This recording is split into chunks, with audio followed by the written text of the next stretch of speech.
Hello and welcome to the ACR Bulletin Podcast, the show where we examine the latest trends affecting radiology. I'm your host, Chris Hobson, and today's discussion will center on lung cancer awareness. Since Lung Cancer Awareness Month is observed every November, we thought we'd invite two lung cancer advocates onto the show to discuss the merits of raising awareness around this disease. Heidi Nafman-Onda is a lung cancer survivor who was diagnosed with stage 3A non-small cell lung cancer in October of 2018. Heidi is a certified fitness trainer and holds a BA in psychology from UCLA and a Master of Science degree in health education from St. Joseph's University. Pierre Onda, MD, MPH, is a recently retired internal medicine primary care physician and is Heidi's husband and caregiver. He received his medical degree from the Medical College of Pennsylvania, which is now currently known as Drexel University College of Medicine, and completed his residency in internal medicine at UCLA. It's a real pleasure speaking with both of you today. Thanks for coming on. Yeah, thank you. Thank you for having us. Absolutely. Well, to get us started, Heidi, I thought it would be a good starting place to maybe tell us a little bit about yourself, including how you became involved in lung cancer awareness to begin with. Well, being a lifelong health enthusiast, health educator, and a fitness trainer, married to a primary care physician, my family and I were just blindsided by my stage 3A lung cancer diagnosis 5 years ago. And what was really scary about that was I had no symptoms at all. I had just finished doing a Sterimil for about an hour, never getting short of breath or anything. And this was an incidental finding while looking for another, doing another workup for a different health reason. And we were just all so shocked. And then what I really didn't expect, though, was to not have a community at all in the beginning, no support networks whatsoever. Pierre's colleagues were the ones who were my physicians, very, very nice people. But when I would ask, where is the support? They said, oh, we just don't do anything. And as time went by and I learned that November was Lung Cancer Awareness Month, like a year or two into this, and there were no plans from the cancer centers or, cancer centers across the country, having now met people online through a Zoom community during the pandemic. I just really became outraged. And I thought, is this because of a stigma? Is it because, why is it different that my cancer originated in my lung, that I'm treated differently? And not just me, but entire community of people. And that reminded me of how stigma did not really get in the way in later years of the HIV/AIDS community. I worked with this community in Los Angeles in the early 90s, and people made this disease human, telling the stories, becoming loud and visual. I remember the quilt on the, at the nation's capital, and this gave people a voice. They were getting together, telling stories.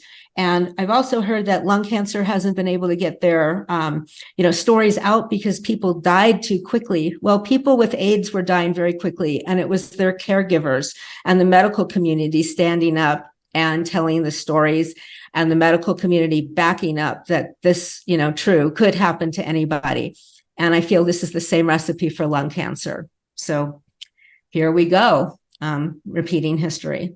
Well, and that stigma is so interesting you bring that up, and we will delve into that a little bit more in a few minutes, because I think that is kind of one sense in which lung cancer screening stands apart from the others. So, but I also, and I do want to find out a little bit more about, how specifically you're engaged around lung cancer awareness. But first, Heidi, I also wanted to ask you to please provide some background on the disease itself, because as you said, it's not as high profile as the others in many people's minds.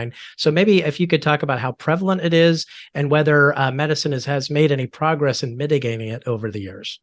Yeah, so I'm embarrassed to say that as a health educator, I didn't really have much background on lung cancer myself. What I had learned, not only as a child growing up, but in graduate studies, was don't smoke and this doesn't happen to you. And so this was just being addressed in a preventative way, where prevention in other cancers seems to be defined as let's screen, catch it early, and then you have a better chance. So the more I looked at this and then realized, through my readings, that lung cancer was the number one cancer killer, killing more people than breast, colon, and prostate cancers combined every year for decades. We're talking about 235,000 people diagnosed every year. That comes down to about 650 people a day. and the mortality rate, I mean, about 135,000 people die every year from lung cancer, that how can it be responsible to not come forward and talk about this, whether you're a healthcare provider or a patient? And we are actually very private people. I am an introvert at heart, but this is worth it. This is worth coming out, taking responsibility that our voices need to be heard. This happened in breast cancer. If you didn't see the patients, you didn't see the survivors, and you didn't see the medical community backing up that breast cancer could happen to anyone, AIDS could happen to anyone. We have that happening now in lung cancer, and we can move the needle here. We can. Yeah. To your question, have medicines started to improve things for people with a diagnosis? Absolutely. I mean, within the past 5 years, there's been an exponential increase in the number of new treatments. There's also a very effective screening test, and early detection can certainly help that mortality, but there's still a long way to go. 5-year survival rate for lung cancer is around 23%. Breast cancer and prostate cancer, fortunately, are up to 90% survival rates, 5-year survival rates. And when I was diagnosed 5 years ago, I was told I had about 4 to 6 months to live. I had no symptoms. I couldn't even wrap my head around this. And that I had possibly an 18% chance of living 5 years. So now it's up to 23%. So we're definitely headed in the right direction. I'm really grateful for that, but we can do so much better. That's so interesting. And I'm so grateful you're humanizing this, because in my work, I'll just as a disclosure, I work a little bit on issues and campaigns surrounding lung cancer screening. And it's so nice to see a human face put on that. I deal so much with numbers and literature. Yeah. And thank you. We're really grateful for you all putting a face on this. So Dr. Onda, you were talking there about progress over the years. I was wondering about your, if you could tell us a little bit about your background in medicine, and I think it's probably obvious to everyone how you became such an advocate for lung cancer awareness, but had you had any prior experience in that space at all beforehand, or is this fairly new territory for you? Or relatively new in the sense I retired about 2.5 years ago after practicing primary care medicine as a general internist for 30 years, but I also had some training in public health and had an interest in preventive medicine. So I did have some exposure to lung cancer screening, but I have to tell you, after Heidi's diagnosis, I was both, shocked and a bit ashamed somewhat about the deficits in my knowledge base. And I did see an opportunity for me in particular, given my background in primary care, to somehow be a force in promoting lung cancer screening, particularly amongst primary care physicians. The majority of people who are referred for lung cancer screening are that occurs through their primary care provider, physicians, nurse practitioners. And currently, with the national rates of lung cancer screening hovering about 6%, there's just such a great opportunity to promote more screening. There's 14 million people now in the United States who qualify, and we really got to kind of follow in the footsteps of breast cancer screening. In many states now, 70, 80%. Colon cancer screening is also vastly better than lung cancer screening, but that's it can be done. Yeah. And I'm just speculating here, but for every person who qualifies for it, there's probably other people who would like to get the screening, but just don't qualify. So I know that, that's adds another layer onto the challenge probably, but. Yeah, absolutely. So you're right that the current guidelines, the most frequently, I think, referenced ones are the United States Preventive Service Task Force guidelines, do have some fairly strict eligibility criteria. Obviously, they're looking for the highest risk population, but of course, right. We know 15 to 20% of people being diagnosed with lung cancer now have known risk factors. That's why Heidi and I are really also advocating for more research, for better screening tests, greater specificity, greater sensitivity, and perhaps not as, let's say, complex as a low-dose scan. And there is research now ongoing looking at some biomarkers perhaps to risk stratify people. So again, it's a matter of really, let's get the eligibles currently screened, but let's also continue to push for better and more effective screening tests. That's so interesting. Because I think about how other cancers, we want to catch them early, and that's considered prevention. In lung cancer, it's don't smoke, this doesn't happen to you. But what about, let's catch it early. Let's hear about screening more. It needs to be promoted so people know it exists. And doctors need to refer the eligible. So, we really are making a lot of noise about this because it is totally unacceptable for a medical community to ignore, the best way to prevent something. Of course, we want to, promote smoking cessation or not getting started for a variety of diseases and well-being, but that's not the only piece of the puzzle with lung cancer. Yeah, it's so interesting. You're I don't want to say you're working in the background, but you're working just to, it seems like parallel tracks you're working on to me, and please disabuse me of this if this is a misunderstanding, but it seems like you're trying to advocate for, different kind of policies and things while also having, kind of raising awareness publicly. So there's the kind of nuts and bolts of let's get these, certain things passed. Let's make progress medically, obviously, but also let's raise awareness. So I'm sorry. Go ahead, Dr. Onda, if you were going. Oh, no, I was agreeing with you. Okay. Well, yeah, I won't I won't dissuade you from that interpretation. Well, it's so interesting because that kind of leads into my next question about the White Ribbon Project, which you all founded and you pioneered. So I was wondering if we could talk a little bit about that now, which is the more public facing, raising awareness portion of your work. So, yeah, and I'm sure a lot of members of our audience are already familiar with it. So, but for those who aren't, Heidi, I was wondering if you could start by talking a little bit about, what the White Ribbons are, what they represent, and kind of the purpose they serve. So for me, the day it was created, there was no premeditation behind it. I felt humiliated by the response of a cancer center that was lighting up buildings in, the cancer awareness color for those months. And I had seen in September, the building was lit red for blood cancer awareness. I asked, wow, this is amazing. Could you, tell me what you're going to do for lung cancer awareness? Will you light the building white? And the response I got was, just so disrespectful and humiliating that we have lights that are in the parking lot every night. Those are white. We turn them on. And that means we acknowledge this every day of the year. And I thought to myself again, why is it okay to treat me like this? Because my cancer just happened to originate in my lungs. If it originated somewhere else, I would be getting empathy and compassion. But here I'm just getting dismissed or ignored. And I had this literal scream and in front of my house when I saw that email. And I said to Pierre, I just wish you would make me a big white ribbon out of wood that we could throw on the front door and I could scream to my community that I had lung cancer. I didn't feel ashamed of that. I want to talk about it. And they should know that too, because they could be at risk as well. This one ribbon then, went viral. It is a very, shortening down the story a lot on social media. And before we knew it, we were all over the country. Cancer centers wanted them. And now we're all over the world. And I thought, why did people want this when I put this on social media? And they were suddenly feeling confident to talk about this. Somehow this ribbon, it was a symbol that we didn't have before. Again, I started, I was diagnosed in October of 2018 and started treatment in November.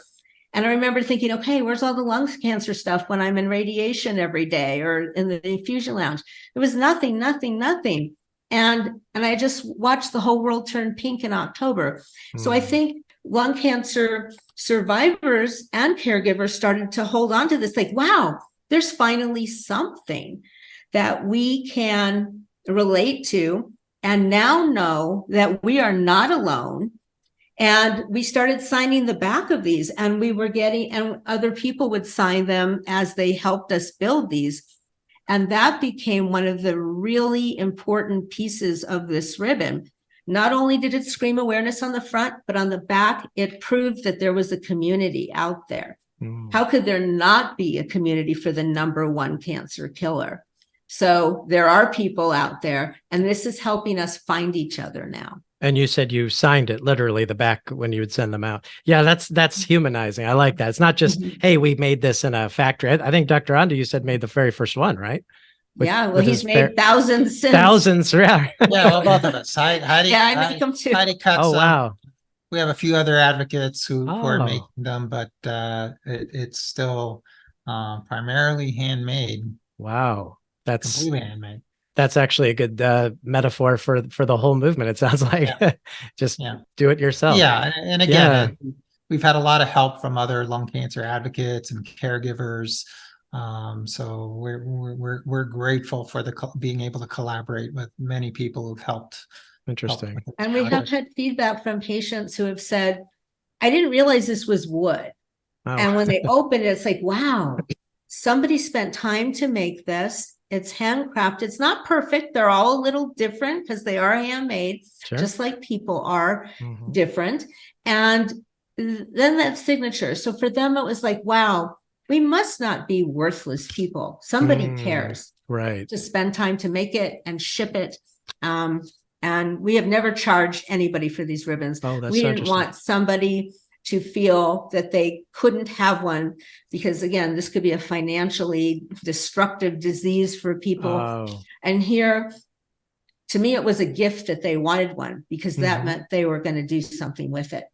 And there's a spectrum of advocacy here. Not everybody wants to work 100 hours a week like we do on this project. And some people having it and putting it on the door, and that is a scream to their community. I want to talk about this. That's advocacy too. Pushing a share button on a social media post that the White Ribbon Project makes, that's advocacy too. So there's room for everyone and every stage of lung cancer, every type. And doesn't matter if you have a smoking history or not. We need people with smoking histories to come out and not be ashamed to tell their stories. They are human beings. Smoking, tobacco addiction, this is nothing anyone deserves or creates on their own. No one deserves cancer. And we need to humanize people who smoke, people who don't smoke, people who get lung cancer. It's the number one cancer killer. No excuse to be quiet. Right. Well, and I love that you send them out, and it's like I feel like the initial point at which you send these out to people is the start of a relationship, and then they actually serve as a and you say this on your White Ribbon Project website, which I'll put a link to in our show notes when this premieres. But it almost seems like they're, and I think you even say this, they're a symbol around which conversations can begin, and I think it's kind of implied in what all you've been saying, but just to put a fine point on it. So, is that kind of what it's the relationship? It becomes a conversation piece. And are you trying to create people to proselytize then and kind of spread the word and not necessarily maybe build their own ribbons, but is that kind of the next step after the ribbon as you see it? Yeah, I think clearly we need people who have any interest in getting involved in lung cancer advocacy to find an avenue that they feel comfortable with. The ribbon can be a start of that, just by displaying it, in their homes or in their offices. It will allow them to perhaps speak to other individuals who see the ribbon and ask them about it. They feel more comfortable about telling their story. And then it also shows them that, advocacy can come, as Heidi said, in many different forms, and they can leverage their own sort of skill sets and focus those on lung cancer advocacy in a way that they feel is most effective. Just like I certainly have some strengths and that I can apply to lung cancer advocacy that are different than Heidi's. There's certain things that she does that I'm terrible at and wouldn't be able to do. Yes, it is the beginning. It's the symbol of lung cancer. And for us, it's also a way for them to perhaps think about how they can express their own voice in advocacy in whatever form that may be. And we're so grassroots. I mean, starting conversations is, how it goes. And you're walking around with a 2 foot by 1 foot ribbon. Here in Colorado, we hike a lot. So we put them on our backpack. And then people are like, whoa, what's that? They don't think I have lung cancer because I have not that perception, that old perception. We're trying to change the perception. It's like, yeah, you want to talk? I mean, yeah, I have. In your middle of a hike. So I mean, and I'm right. And I'm living with it and thriving with it because now there's hope. That's the other very important element that people need to understand, especially those who are afraid to get screened if they do know about it. Some people say, oh gosh, I'm sure I have lung cancer because, of my smoking history, but I don't want to know. And it's like, wow, well, you want to know because now there's more hope than there ever was. And you too may be able to live a full, quality life, even with a late stage diagnosis. And people who have access to screening, who are eligible and get the referrals, they're likely to get caught early and really have a very good prognosis. So let's not miss anyone. I'm so glad you brought that up because one of my later questions was about how, if there are any real world examples of the white ribbon in action, but I think you painted a really nice picture of hiking and just almost putting it on you as a badge of honor and taking it out into society. It's so interesting. I love that. Yeah. Or we travel with them. I mean, I've seen the pictures on their website. Yeah. You've been everywhere and back well, again. You bring them on an airplane, and sometimes the flight attendants will ask you, and they'll even do a little PSA. And you've got a captive audience of about 100 people. So, I mean, how cool is that? It's not novel, right? I mean, people in AIDS, HIV advocacy, breast cancer advocacy movement started off with visuals, be it demonstration, something just to surface the topic into discussion because they were taboo. Women did not want to talk about having breast cancer. And early on, people with HIV or AIDS, again, that was a topic not to be discussed. But, when you just have something that is so visual, then it's difficult to ignore it, and that's how we start. And I love awareness. It precedes action. Yeah, exactly. And you've pivoted off of a sort of well understood symbol, but you've made it your own, which I think is just really cool. Yeah. So I wonder. So we've talked a lot about the stigma surrounding lung cancer, and I think a lot of, again, probably listeners and watchers probably already know that stigma. But Heidi and Dr. Onda, if you could put a finer point on what the stigma is. I mean, I know because I've worked in this space, but what are the preconceived notions people have of someone like the average person who has lung cancer? Right. Again, while it is true that one of the most significant risk factors for developing lung cancer is smoking, there are other risk factors, and there are many people who smoke who never develop lung cancer. However, I think it's been years of institutional messaging, not necessarily inappropriate at the time, that the solution for lung cancer was to stop smoking. And that was really the only message out there. So I think the general public over time has simply gotten the message that, really smoking is the only cause of lung cancer, and people who smoke, in a sense, are responsible for their disease. So it's led to this type of victim blaming, which interestingly has not seemed to occur with opioid addictions, fortunately, right? We went almost directly to, hey, it's the prescribers, it's the pharmaceutical companies that, really overplayed their hand here and underplayed the risks.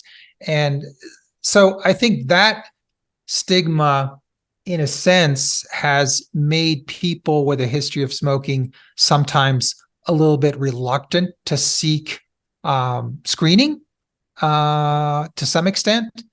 And also it has made people who have developed disease without a history of smoking also not willing to talk about it because suddenly their peers and other people, Heidi had this experience where they first thing is, oh, I didn't know that you smoked. I saw that on your That was the website. first Yeah. question. So I used to get really mad when that question was asked. And then I realized, health educator, primary care doc, we didn't know.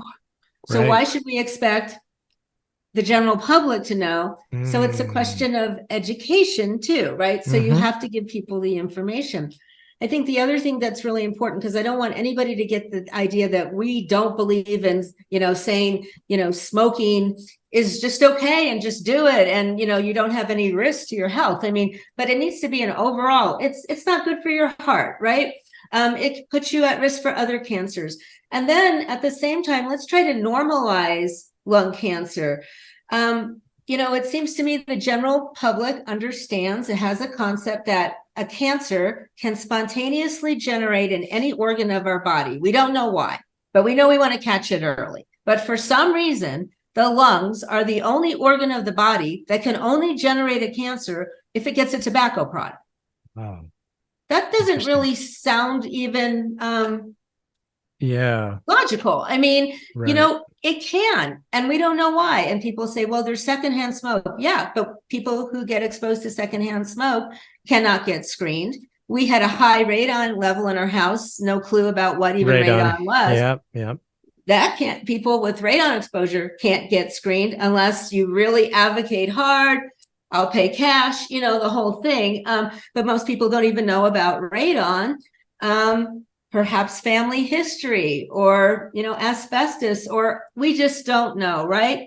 So it needs to be normalized and humanized. And I think we can make great progress then. Right. And we're not advocating that, the people who don't currently qualify, we're not advocating that, oh, they should be outreached and they should be screened. We're just, again, trying to point out that there are other risk factors for lung cancer, and we should be pushing for better screening tests to address those and not just focus on necessarily tobacco use, particularly smoking, as the only risk factor. Okay, so we need to think about, and particularly physicians, primary care physicians need to think about, what am I going to do if I have someone who has, family history, high radon exposure, lived in an area of high pollution? So,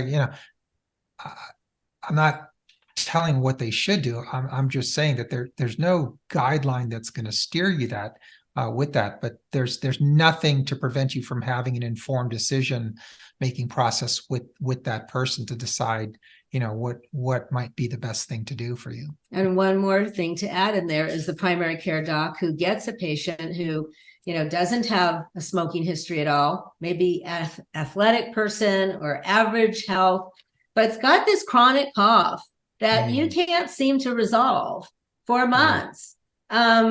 When does that come into play? Because when I started to meet people in the lung cancer community here in Colorado, they were all significantly younger than me. They were primarily women. And this is how they presented. They presented with a chronic cough that was given allergy meds. And when one didn't work, they switched to another. Before you knew it, months went by. Then it was GERD. And then boom, somebody ends up in an emergency room, either with a seizure or coughing up blood, and boom, stage 4 lung cancer diagnosed in an emergency room. Yeah, we're not, again, there are guidelines, for the evaluation of chronic cough. We're not saying deviate from that. We're just saying follow them. They're called the CHEST guidelines for the evaluation of a chronic cough. And the only thing I say to primary care physicians is, don't necessarily exclude the possibility of lung cancer just because someone has never smoked or is young, and just follow the guidelines for people who present with chronic symptoms. I can say probably I've been guilty of that myself, is that you look at someone who's young and otherwise healthy, and you say, it's true. It's unlikely that their symptom may be due to some life-threatening disease, but not impossible. And so follow the guidelines. Don't ignore symptoms. I'm going to cut us right there just for a minute because I just got the warning that we're almost out of time and this Oh. Zoom will kick me off. Sure. They are relentless. So actually it's great though, because I'm so glad that you brought up so many topics that I was going to ask about. So you've kind of covered most of the ground. I guess one thing we didn't talk about is funding, but I might, if it's okay with you, when we talk about the future of the White Ribbon Project, I might, what I also try to do a lot of times is have these videos scale, right? So if somebody else wants to do a similar project, how would they do that? So if we could end on maybe talking about anybody in the audience maybe wanting to do this themselves, obviously maybe, pivoting off your effort, but maybe they have their own medical issue that they want to raise awareness for. Can you give them like a brief blueprint of how to start that and then maybe pivot to the future? I think that's all we're going to have time for, if that's okay. I'd love to have you guys back to build on this conversation, honestly. Is that okay if I proceed that way? We could do a series too, because I there's would all love that. kinds of things I would going love that. on. Yeah, I would love that. Okay. I'm going to bring us, I've been recording this whole time, but I'll cut it. Okay. That's so interesting. Well, I'm wondering for the audience members who might be listening or watching who, if they want to, if they want to build on your work, that's one thing. And we'll provide contact information, hopefully, that maybe if they want to get in contact with you, if they want to specifically raise awareness around this specific disease. But if they want to say they want to raise awareness around a different medical issue, could you provide maybe a first couple steps of how they could get started with that?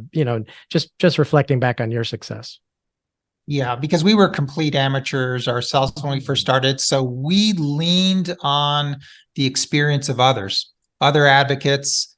So they should find someone with a similar condition who's been an advocate. And then also there are a number of, let's say you want to start your own nonprofit. You can seek the help of legal firms that offer services free of charge, pro bono work. Many of them have to provide that, and they can assist you in filing the paperwork. And in terms of fundraising, again, we leaned on the expertise of others. We get most of our funding through writing for grants, to different institutions and companies. It's not that difficult to do. And then we don't actually do a lot of active fundraising, but you can get help on having a website, and we have a donate button that people, if they want to do small donations. So again, there's a lot of resources out there for people who want to get involved in advocacy. And the best resource is actually people who are already doing it in the area that they're interested in. Yes, but if you're in an area that's like, you feel there is no awareness out there, there's really not a lot to lean on. And so that's kind of where we found ourselves initially. So it was surprising to me that the bigger lung cancer advocacy organizations there was no information about them in at least the cancer center where I was at. And I didn't understand why. And I was diagnosed in 2018. So I wasn't looking for like a Zoom group or whatever. I was looking for a support group in my own backyard. Now that's all changed, so definitely look on the internet. But I think the most important thing was engaging with your medical care team, because they're rooting for you too. And they're doing their job to take care of you, but they're not thinking about advocacy and getting the word out because they're focused on what they do in their office. But if you let them know, look, I want to see more awareness for disease X or something, then you have the backup, the validation that this disease is a problem, and then maybe put your heads together about next steps. For example, we're in existence now almost 3 years, but last year it was only 2 years. And I challenged my cancer center. I said, would you think about doing like a lung cancer survivors breakfast? And they were like, wow, that's a great idea. Mm-hmm. They did. About 25 survivors showed up with their caregivers, so about 50 people. These were all pretty much long-term survivors, so people surviving 5 to 10 years. They had been going to the same cancer center all that time and had never met another lung cancer survivor. And it was like, wow, what a way to grow the community. Well, building ribbons for us is how we build community. People come over and do that. But also, gosh, you're getting care from the same team of people. You should know each other. Yeah. And there's no HIPAA being violated then, it's an event. and challenge your cancer centers to have a little event. Excellent. Yeah. And speaking of building a community networking, I'm going to put a link again to the White Ribbon Project website and send people there to get more information. And we'll have you guys hopefully back on this program to build on all this very interesting information. I also want to let our viewers know that if you have any ideas for future show topics, please let us know on Twitter at Radiology ACR, and please do use the hashtag ACR Bulletin Podcast. And I also invite you to check out all of our past episodes at Apple Podcasts, Spotify, Google Podcasts, and please be sure to subscribe to ACR's YouTube channel to see latest episodes. And please do hit that like button if you found today's video valuable. Thank you very much, folks. We really appreciate it. We'll have you back real soon. Thank you very much. Thanks so much. Thank you. Absolutely. Best of luck to you. And thank you to our listeners. This has been the ACR Bulletin Podcast. See you next time.